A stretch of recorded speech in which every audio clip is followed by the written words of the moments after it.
Hi, my name is Teda H. Lalrinmawii, Research Scholar in the Department of Physics, Mizoram University, under the supervision of Professor Zaitanza Papatuao. Before I start my presentation, I would like to express my heartiest gratitude towards my supervisor for his deep understanding, motivation, and suggestions. And I also want to thank all our professors and our HOD, Sartiwari, for helping and guiding me throughout our coursework.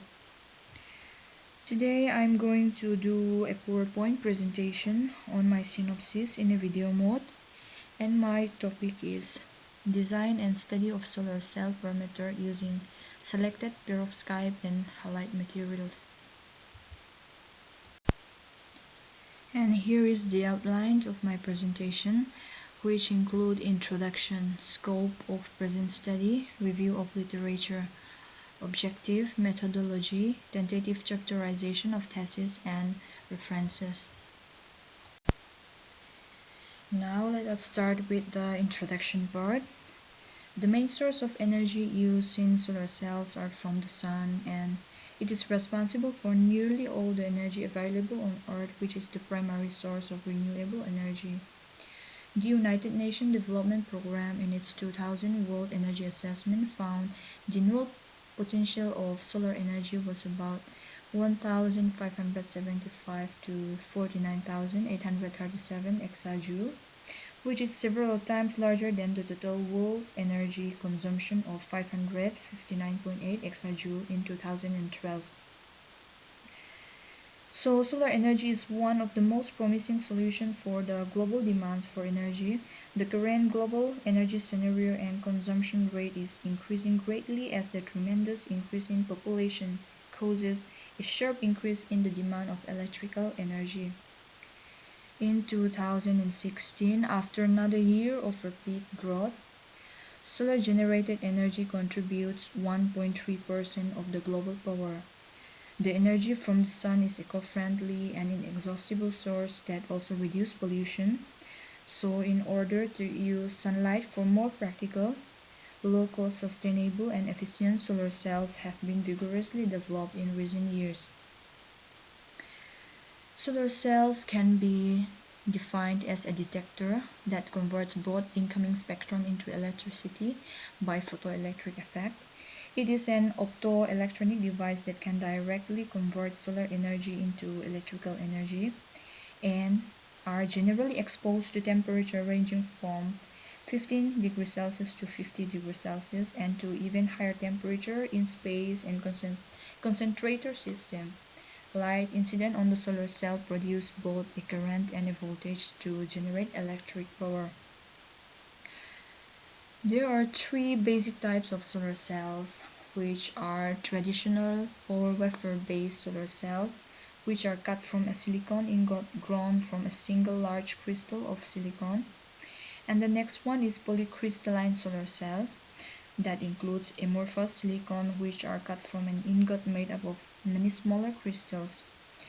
And the third one is amorphous or thin film solar cells, which includes perovskite, organic materials, dye-sensitized solar cells, and quantum dots. Out of these three types of solar cells, perovskite offers more environmentally friendly and sustainable option with the least energy payable period as compared to other PV technologies. Now let us go to the scope of the present study. Nowadays, renewable energies are regarded as alternative and sustainable energies and can be created by natural sources, which means they are abundant and there's no concern about their depletion and replacement in the future. So to meet the world's requirement for long-term sustainable energy, a clean energy sources is needed to develop. So many developed countries have been widely investing in sustainable and alternative energies to make the world full of green and clean energy. The use of photovoltaic has been growing at a phenomenal rate. Solar photovoltaic cells are the basic building blocks of all photovoltaic systems made up of the PV materials, which directly converts solar radiation into electrical energy and avoids the production of pollutants during operation and reduce global warming.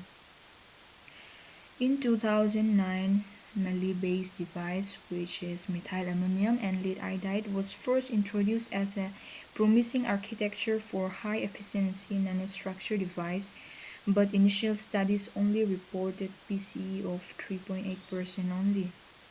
After years of active research, they have produced the solar cell types with the steepest learning curve, yielding today PCE of up to 22.1% in early 2016. Perovskite structure compound materials are the new functional materials, which stem from dye-sensitized solar cells.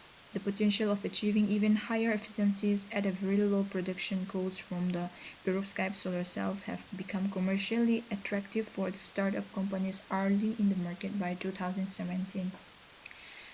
They have the ability to absorb light across almost all visible wavelengths, and efficiencies exceed 20% in the laboratory. In 2009, Park reported that efficiency greater than 20% could be attained in the future because of the capacity of perovskite thin film coated on a mesoscopic oxide film to deliver photovoltage that are significantly higher than semiconductor quantum dots. Such characteristics offer a competitive edge for developing devices that are commercially viable. So currently, with recent improvement in material design and device architecture, PCEs greater than 20% are routinely reported. Here, our proposed work aims to investigate the possible improvements of perovskite solar cells by investigating the properties of perovskite and halide solar cells, like energy levels of the photoactive materials, work function of the electrode materials, and charge, K-work recombination rate. And the investigation on the proposed material will be extended to study their power conversion efficiencies.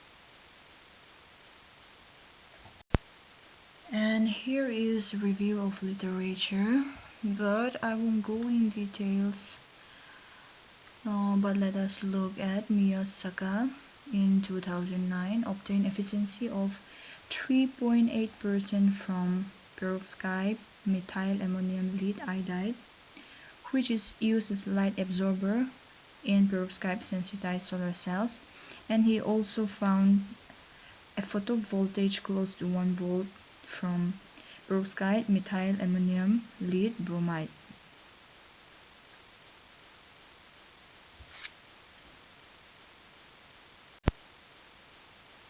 And in 2019, Tong and his other friends improved the performance of all perovskite-based devices using guanidinium thiocyanate when the low bandgap perovskite solar cell is combined with wider bandgap. They achieved 25% efficiency 4-terminal and 23.1% efficient 2-terminal all perovskite-based polycrystalline thin film tandem solar cells. Here are my objectives: to design and study the characteristic parameters and perovskite and halide-based solar cells materials, calculation of power conversion efficiency of the designed perovskite and halide-based solar cells. Now let us go to methodology, which includes theory and formulae. The theory of solar cells explains the process by which light energy in photon is converted into electric current when the photons strike a suitable semiconductor device. When the solar panel is hit by photons, it is absorbed by semiconducting materials. The electrons, when excited, are knocked loose from their atoms and move in a single direction only due to special structure and the material of solar cells. An array of solar cells converts solar energy into a usable amount of direct current. The most commonly known solar cells are PIN photodiodes, which are operated under forward bias. When the electron diffuse across the PN junction, they recombine with holes on the p-type side and create an electric field which promotes charge flow. And now, the current through the solar cell can be obtained from this equation, and the open circuit voltage can be calculated by this equation. The performance of solar cell is determined by the parameter, which are short circuit current density, open circuit voltage, fill factor, and efficiency. And now the previous equation can be rewritten like this, and the maximum power can be approximated by this equation. And here the efficiency of solar cell under monochromatic illumination can also be calculated by these equations. The power conversion efficiency, which is the key characteristic of a solar cell, is its ability to convert light into electricity. To determine the PCE and other useful metrics, current voltage measurement are performed. So PCE can be calculated by this equation, which is the ratio of incident light power to output electrical power. And here is a review of literature, but I won't go in details. But let us look at Miyasaka in 2009 obtained efficiency of 3.8% from perovskite methyl ammonium lead iodide, which is used as light absorber in perovskite sensitized solar cells, and he also found a photovoltage close to 1 volt from perovskite methyl ammonium lead bromide.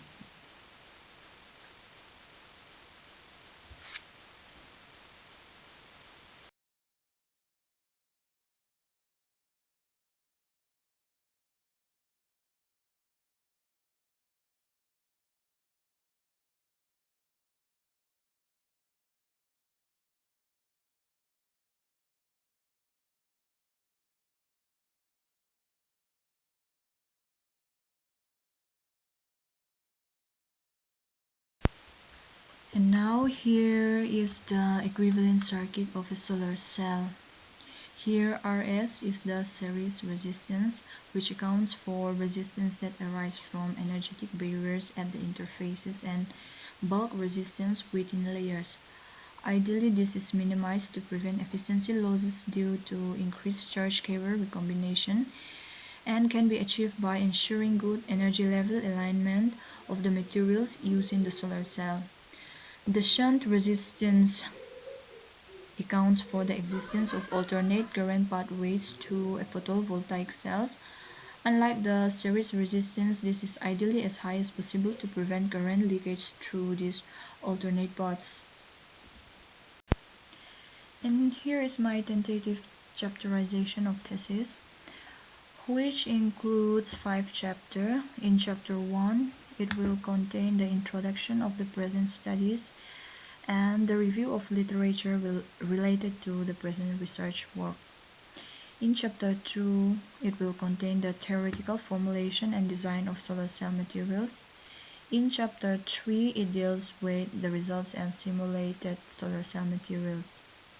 Chapter 4 deals with the calculation of efficiency of the simulated solar cell material. And in chapter 5, it will contain the conclusion that could be drawn out from the present research work and will be followed by references and appendices. And now here are my references which I use for my synopsis.